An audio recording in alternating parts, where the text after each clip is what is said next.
시간이 되었기 때문에 좀 지났습니다. 제가 잠깐 기도하고 우리 오정은 성경 공부 모임 시작하도록 하겠습니다. 잠시 제가 기도하겠습니다.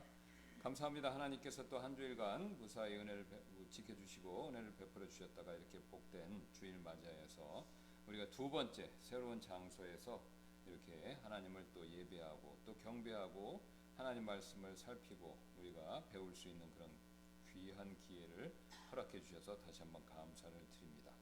또 우리 지난주에 우리가 저쪽에 보증금을 무사히 잘 받고 또 원상 복귀하면서 깨끗하게 잘 마무리가 되게 해주셔서 진심으로 감사를 드립니다. 이제 우리가 이곳에서 새롭게 또 교회 시설들 이런 것들을 손보면서 정리하고 또 무엇보다도 우리의 마음을 새롭게 함으로 우리가 새로운 곳에서 새롭게 하나님을 섬길 수 있도록 하나님께서 큰 은혜를 베풀어 주옵소서. 하나님은 뜻과 계획이 있으십니다. 우리 눈에는 모든 것이 우연이고 어쩌다 일어나는 것처럼 또 내 계획과 뜻과 생각과 반대로 돌아가는 것처럼 보이지만 모든 것이 만물이 하나님의 손안에 있고 하나님의 거룩하신 뜻과 계획의 목적에 맞춰서 모든 것들이 진행되고 있습니다. 우리가 그 사실을 믿고 항상 하나님의 뜻과 계획 중심에 서는 저희 모두가 되도록 도와주시고 또 저희 교회가 그런 교회가 되도록 하나님께서 함께해 주시기를 원하고 또 이 시간 우리가 하나님의 말씀을 살필 때 하나님께서 성령을 통해 복을 주시기를 원하며 감사드리며 모든 말씀 예수님의 존귀하신 이름으로 기도드렸습니다. 아멘. 예, 우리 계속해서 하나님께서 이제 주권자로서 이스라엘 백성들에게 역사 가운데서 어떻게 역사하셨는가 이끄셨는가 그 내용을 계속해서 살펴보도록 하겠습니다. 지난 시간에 이제 말씀드렸던 것처럼 하나님께서 이스라엘 백성들을 만드셨기 때문에 책임을 져주신다. 여기서 책임을 져주신다는 것은 개인적인 책임이라기보다는 민족적인 책임이 되겠습니다. 그러니까 이스라엘이라는 민족을 만드셨기 때문에 하나님께서 그 민족을 멸망시키지 않으시고 계속해서 존속하게 해주신다. 이 뜻이죠. 그러면 이스라엘 백성들을 왜 만드셨는가라고 했었을 때 우리가 다음에 기회가 있을 때 살펴보겠지만요. 하나님께서는 이 이스라엘 백성을 통해서 이 이스라엘 백성을 정확하게는 제사장, 왕국, 나라, 민족으로 삼으시고 이 세상에 있는 전체 다른 민족들, 국가를 다스리시게 하는 그게 바로 하나님의 가장 큰 계획이었습니다. 이걸 우리가 이제 대의 정치 또는 친정 정치라고 이렇게 부르는데요. 하나님은 항상 직접 다스리시는 방법도 있지만 어떤 대리자, 대표자를 세워서 다스리시는 방식을 즐겨 사용하신다는 거죠. 이제 우리가 신정 통치라고 그러는데요. 하나님이 정해놓으신 사람을 통해서 통치한다. 이겁니다. 그러니까 하나님의 계획이 이거기 때문에 사람을 만든 목적도 그것이죠. 우리가 요 사실을 창세기에 하나님이 왜 사람을 만드셨는가라는 부분을 보면 정확히 알 수 있습니다. 하나님이 사람을 자신의 형상과 모양대로 만드셨는데 그 이유가 뭐냐면요. 이 세상 자신이 지으시고 보기 좋았더라라고 평가하신 이 세상 모든 것들을 사람을 통해서 다스리게 하시는 거. 이게 목적입니다. 그러니까 생육하고 번성해서 개혁식으로 표현하면 땅에 충만하고 만물을 다스리라 이렇게 말씀하시지 않았습니까? 그러니까 하나님이 자신이 만드신 이 세상 만물을 다스리시는데 누구를 통해서요? 하나님을 통해서. 그러니까 하나님이 사람을 통한다.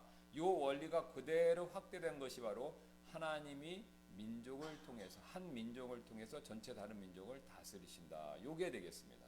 그러니까 개인이 국가가 되고 그 국가 중에서 한 국가를 선택하셔서 전체 다른 국가를 다스린다. 이겁니다.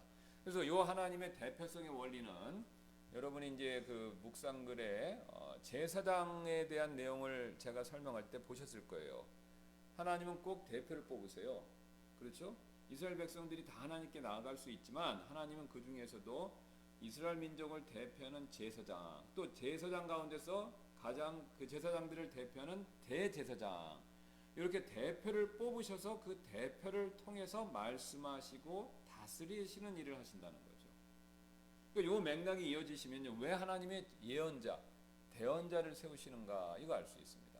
또 그걸 이해하시면 왜 하나님께서는 교회에서 목회자, 장로, 우리는 목회자, 장로, 감독을 같은 그러니까 한 사람이 세 직분을 갖고 있다 이렇게 보는 거지 않습니까? 예, 그러니까 어쨌든 목사든 장로든 감독이든 좋습니다. 왜 대표를 세우셔서 다스리시게 하는가? 똑같습니다. 가정도 똑같아요. 남자나 여자나 엄마나 아빠나 똑같이 사람입니다. 사람이라는 데는 높낮이가 없습니다. 근데 가정을 이끌 때는 남자를 머리로 세워서 대표로 세우신다는 거죠. 이걸 영어로 이제 헤드십이라고 그러죠. 예, 머리됨.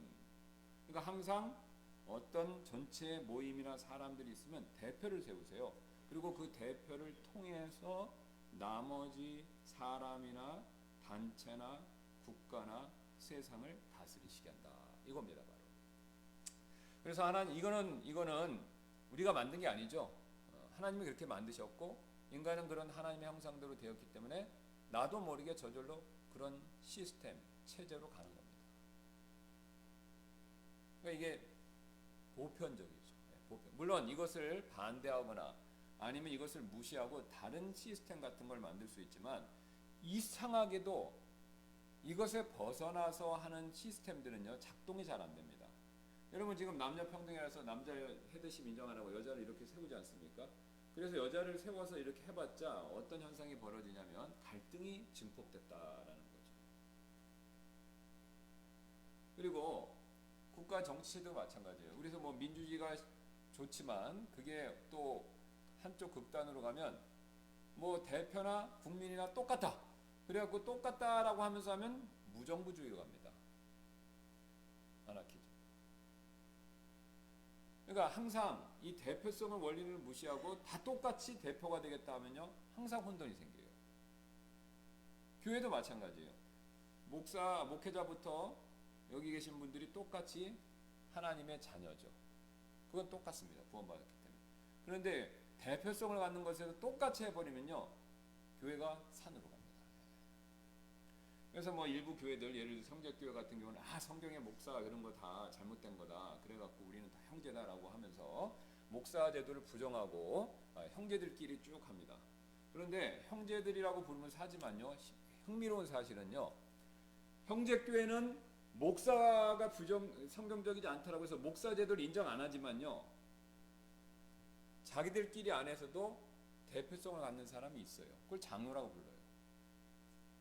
그러니까 목회자를 세우면은 그 목회가 독재가 되면서 니골라당이 된다. 그래서 목사 세우면 안 된다 그러는데 그러면 자기들은 평등하게 똑같이 할 수 있느냐? 못하죠. 자기들 안에서도 대표를 가진 사람이 생기는 거예요. 그건 장로라고 불러요. 그러면 우리가 목사라고 부르든 그쪽에서 장로라고 부르든 대표성을 갖는 사람은 어떤 그룹이든지 어떤 교회든지 어떤 교단이든지 똑같이 존재하는 거예요. 그 이름을 다르게 부르는 것뿐이죠. 그러니까 그런 대표성을 갖는 원리 자체를 부정해서는 안 된다라는 겁니다. 왜요? 그렇게 해봤자요 안 돼요. 안 됩니다. 가정부터 국가까지요 교회를 포함해서 이 대표성의 원리를 무시하고 모든 사람이 다 대표가 되겠다. 그러면요 항상 문제가 생깁니다. 항상 문제가 생깁니다. 그 모임, 단체, 기관, 국가 심지어는 온 세계가 혼란과 혼돈성에 빠진다. 그러니까 이 원리를 잘 우리가 숙지하고 있으면 굉장히 우리의 삶에 유익이 많습니다. 현대 민주주의는 또한 현대 민주주의는 우리가 교과서에서 잘못 배운 겁니다. 현대 민주주의는 고대 그리스의 민주주의를 본딴 게 아니에요. 현대 민주주의는 성경에서 성경의 원리를 굉장히 많이 따다 미국에서 영미에서 발전시킨 거예요. 그러니까 영국과 미국의 신앙이 제일 좋았던 시절에 프랑스는 프랑스 혁명을 해서 망했어요.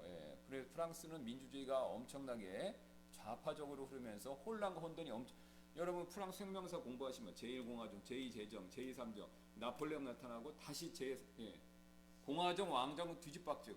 프랑스는 엉망진창이었어요. 그런데 영국은 청교도 혁명으로, 미국은 독립혁명으로 굉장히 안정된 시스템을 가면서 국가가 융성한 겁니다. 그러니까 프랑스가 자체적으로 혼란하니까 영국이 급발성하고 또 영국 뒤를 위해서 미국이 더 정치적으로 안정되니까 미국이 지금 세계 최강국의 지위를 누리고 있는 겁니다. 그럼 왜 그러냐? 성경에서 나오는 이 대표성의 원리에 충실했기 때문에 그래요. 그러니까 이 사람들이 국가 경영에 성공한 이유가 바로 뭐냐면 성경의 원리를, 그러니까 신앙이 좋았죠 그때. 지금하고는 틀립니다.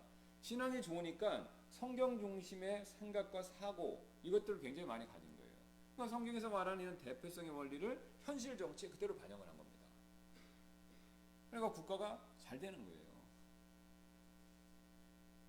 독재 국가는 안 되게 돼 있어요. 이 대표성의 원리를 무시해서 너무 한 대표에게 권력이 집중되어 있기 때문에.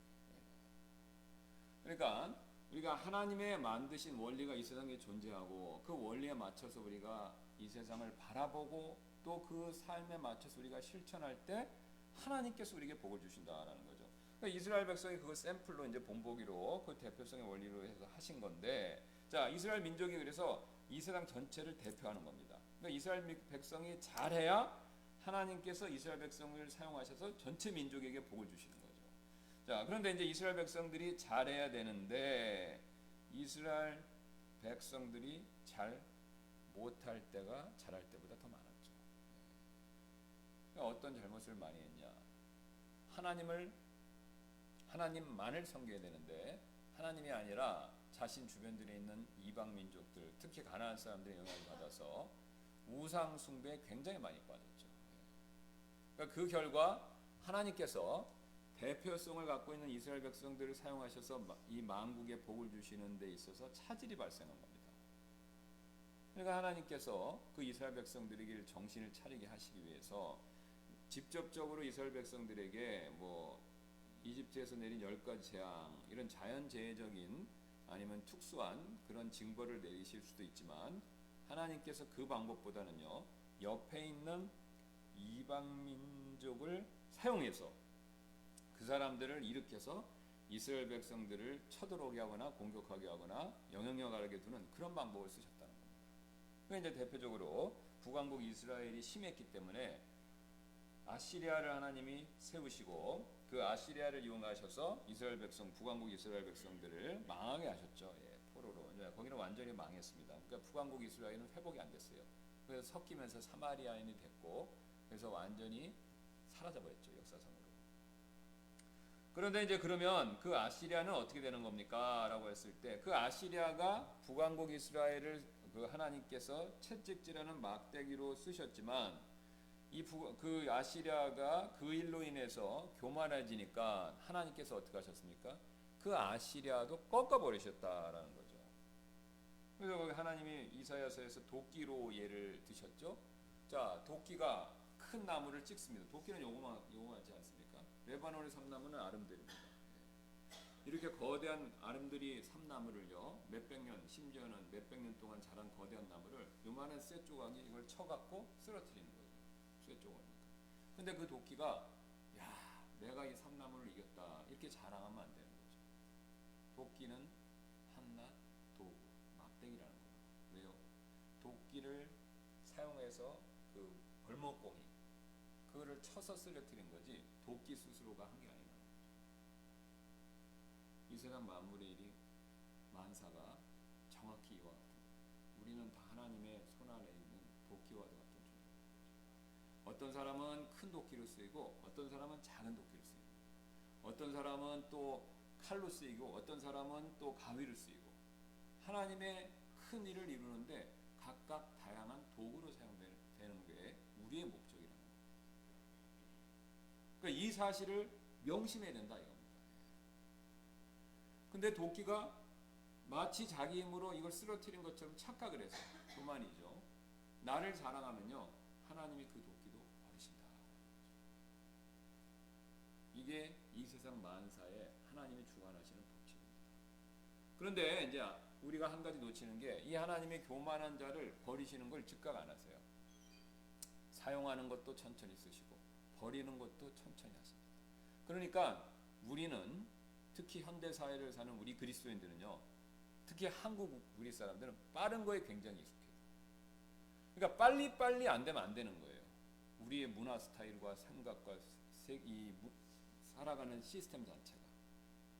그러니까 빨리빨리 돼야 되는데 나쁜 사람이 망하는 것도 빨리 망하면 좋지 않습니까? 근데 하나님은 천천히 하신다는 거예요. 우리의 시간 테이블과 타임 테이블과 다르게 하나님은 천천히 하신다는 거예요. 그러니까 하나님은 천천히 하시고 우리는 빨리 하기를 원하고, 그러니까 시간의 간격이 있으니까 우리 그 시간의 간격을 우리가 어떻게 생각하냐면 불신으로 여기는 겁니다. 근데 밥도 자녀분들이 학교 갔다 와서 운동하고 와서 배고프다고 엄마 밥 줘요 그러는데 밥이 갑자기 나옵니까?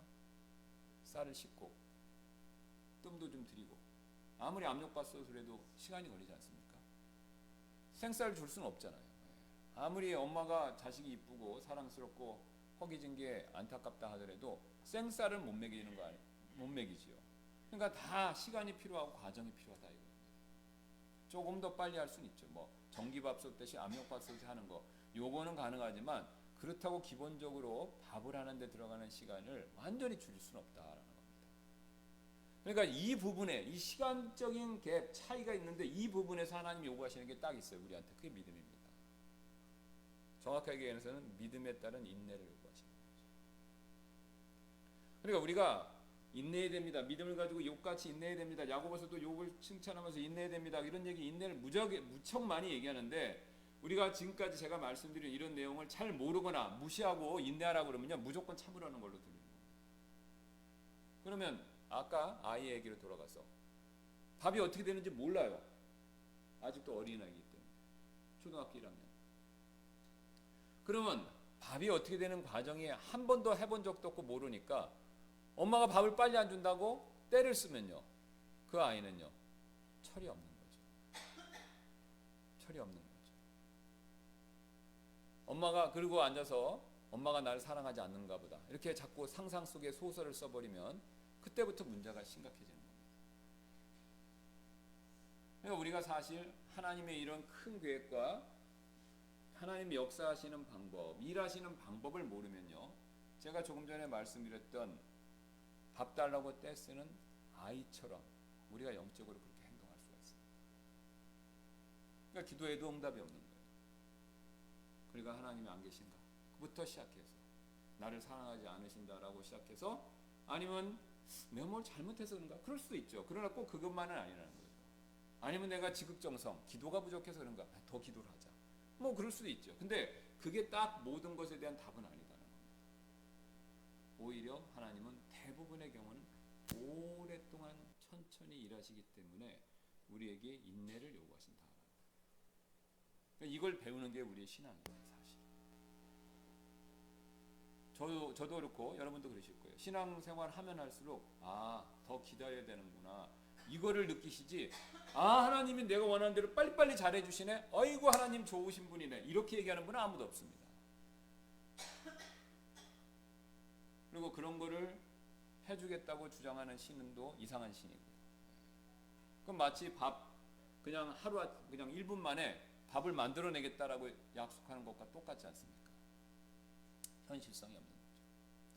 자, 그래서 우리가 왜 이런 역사와 하나님의 큰 그림을 아는 것이 중요하냐면요. 이게 굉장히 우리의 실제 삶과 연결되어 있기 때문에 그렇습니다. 그러니까 이거를 우리가 공부해서 철저히 인식하고 확신하면요. 우리가 현재 겪고 있는 여러 가지 삶의 문제에 있어서 훨씬 더 믿음으로 기다리면서 인내하기가 용이하다라는 겁니다. 그러니까 그래서 원래 이런 얘기했습니다. 가장 신학적인 것이 가장 실제적이다. 우리가 쉬운 예로 한국 사람에 대한 정체성을 제일 잘 갖고 있을수록 가장 우리가 한국 사람이 잘할 수 있는 걸 할 수 있죠. 마찬가지로 우리가 하나님의 사람으로서 하나님이 어떻게 일하신가라는 것에 대한 그 내용을 정확히 알수록 우리가 하나님의 자녀로서 하나님이 원하시는 삶을 가장 잘 살아낼 수가 있다라는 거죠. 자, 그래서 아시리아는 그렇게 교만했다가 버림받았습니다. 그게 이사야서에 나온 게요. 그거 뭐 제가 시간이 없기 때문에 읽지는 않겠습니다. 그거 한번 쭉 읽어보세요. 그게 나온 거고. 그래서 이사야에 관한 아시리아에 대한 이사야 예언의 결론이 멋있습니다. 이사야서 14장 24절입니다. 그 나눠드린 용지 보시면 찾으셨죠? 예. 세 번째 페이지 되겠습니다. 아시리아에 관한 이사야의 예언의 결론입니다. 만군의 주께서 이사야서 14장 24절 만군의 주께서 맹세하여 이르시되 내가 생각한 대로 반드시 그것이 이루어지며 내가 계획한 대로 그것이 서리니. 여러분, 자신이 계획하고 자신이 뜻을 세웠는데 그거 100% 이루어진다라고 장담할 수 있는 사람이 누가 있겠습니까? 근데 하나님만, 우리 하나님께서만요 이렇게 말씀하셨어요. 그것도 뭐라고 말씀하십니까? 만군의 주께서 맹세하여 이르시되, 맹세까지 하면서 말씀하신, 그러니까 이거는 100% 확실하다 이거예요. 하나님 자신의 명을 걸고 얘기하는데 내가 생각한 대로 반드시 그것이 이루어지며 내가 계획한 대로 그것이 서리니. 하나님이 자신의 이름을 걸고 내가 아시리아에 대해서 예언한 거 그거 그대로 된다 이렇게 얘기하시는 겁니다. 될까? 될 수도 있어. 확률적으로 이렇게 얘기하시는 게 아닙니다. 100% 된다. 맹세해서 말씀하시는 거죠. 25절 곧 내가 그 아시리아 사람을 내 땅에서 쳐부수며 내 산을 위해서 그를 발밑에서 밟으리라. 그때 그의 멍에가 그들에게서 떠나고 그의 짐도 그들의 어깨에서 떠나리라. 이것이 온 땅을 향하여 계획한 계획이며 이것이 모든 민족들을 향하여 펼친 손이라 하셨나니 만군의 주께서 계획하셨은즉 누가 그것을 취소할 수 있으며 그분께서 자신의 손을 펼치셨은즉 누가 그것을 돌이키랴. 여러분, 굉장히 도전적인 말씀이지 않습니까? 주께서 계획하셨으니까 누가 그걸 취소할 수 있겠느냐는 거죠. 또 그분께서 자신의 손을 펼치셨기 때문에 누가 그것을 반대로 다시 손을 집어넣고 돌이킬 수 있을 수 있게 하겠느냐 이렇게 말씀하시죠. 하나님께서 이렇게 확실하게 분명하게 명백하게 말씀하신다는 거예요. 하나님의 뜻만 선다. 여기서 굉장히 중요한 교훈을 우리가 배울 수 있는데요. 그렇다면요, 우리가 하나님의 계획에 펴는 것이 지혜로운 겁니다. 그렇죠? 여러분, 회사에 사장님이 있어요. 회장님이 있어요. 사업계획 뭔가를 세웠어요. 그러면 그 계획에 발맞춰서 가는 게 지혜로운 거죠. 그 계획에 어긋나서 다른 방법으로 일하려고 하는 것은 어리석죠. 왜 그렇습니까? 그 회사의 인사권은 누가 갖고 있죠? 그 사장 또는 회장님이 갖고 있습니다.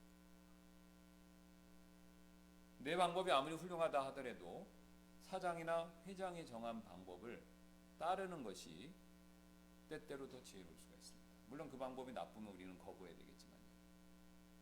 그러나 하나님은 나쁜 방법을 쓰시지 않기 때문에 하나님이 뜻과 계획을 세웠으면요, 거기에 순종하고 따르는 것이 그게 지혜로운 겁니다.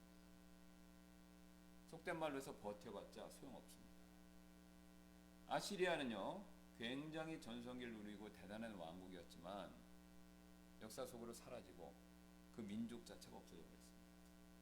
이스라엘은 그것에 비하면 한 줌도 안 되는 진짜 바닷가에, 그러니까 그 별거 안 되는 조그만 민족이었지만 그들은 지금도 살아남고 있습니다. 그리고 하나님이 함께 하시니까 이 세상을, 현대 세상, 지금 세상을 쥐락펴락하는 그런 하나님의 축복이 함께하는 민족입니다. 그럼 여러분 누구 편에 서야 되겠습니까?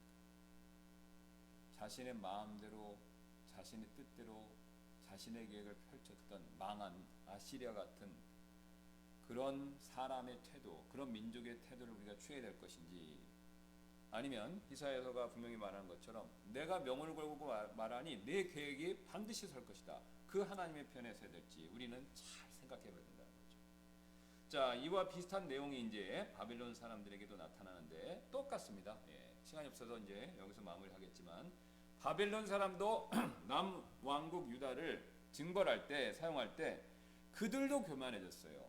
그래서 바벨론도 결국은 메데 페르시아 그 연합 제국에 의해서 멸망을 당하죠. 근데 이 역사는 계속 지속됩니다. 지금까지 유대인들을 하나님의 진노의 막대기로 때리는 데 사용되었던 많은 국가 민족이 있는데 대부분이 끝이 좋지 않아요. 가장 최근이 누굽니까? 히틀러 나치. 이스라엘 백성들은 엄청나게 핍박했는데 사라지고 없죠. 그래서 하나님께서 바로 이제 이런 방식으로 대표로 세우시고 그 대표가 제대로 일을 못하면 주변에 있는 나라나 민족을 징계, 진노의 막대기로 사용하시고, 그래서 그들에게 정신 차릴 수 있는 기회를 주시는데, 막대기로 사용된 민족이 또 교만해지면 하나님이 또 이것도 갈아치우신다. 그러니까 우리가 이스라엘이든 막대기로 사용된 이방 민족이든 동일한 원리가 있습니다. 겸손해야 된다는 거예요. 이스라엘이 왜 말을 안 들었습니까? 마음이 높으니까요. 아시리아가 이스라엘 징계하는 막대기로 하나님께 높임받아 사용되었지만 왜 망했습니까? 교만하니까요. 둘 다 공통적으로 교만했기 때문에, 겸손하지 못했기 때문에 불순종에 의해서 하나는 하나님의 백성으로서 징계받은 거고, 하나는 하나님의 백성을 징계하는 막대기로 사용됐지만 그럼에도 불구하고 자신들도 징계받았다는 거죠. 그러면 누구만 안전합니까? 겸손한 사람. 겸손하고 자신을 낮추는 사람만 하나님의 은혜와 공의를 더 입을 수 있다. 이게 지금 역사가 보여주는 내용입니다. 자, 그래서 이 사실을 명심하고 우리가 항상 하나님 앞에서 겸손해지는 저와 여러분 되시길 바라겠습니다. 기도하고 마치겠습니다. 감사합니다. 오늘도 이스라엘의 큰 그림, 역사를 통해서 하나님께서 어떻게 역사하시는가라는 것을 살펴볼 수 있게 해주셔서 감사를 드립니다. 우리가 겸손해서 하나님의 뜻과 계획을 따르는 것이 가장 큰 지혜이고 복이다라는 것을, 그 사실을 명심하고 항상 집에서든지 직장에서든지 특히 가정에서든지 겸손을 추구하는 저희 모두가 되도록 하나님께서 도와주시기 원하고, 특히 우리 그레이스 침례교회는 그런 하나님의 은혜를 구하고자 이름도 그레이스로 바꿨는데, 하나님의 은혜만을 겸손하게 구하고 추구하는 저희 교회가 되도록 하나님께서 도와주시길 원하며 감사드리며, 이 시간 이후에 있을 예배 시간에 함께 해주시길 원하며 모든 말씀 예수님의 존귀하신 이름으로 기도드렸습니다. 아멘. 예, 마쳤습니다.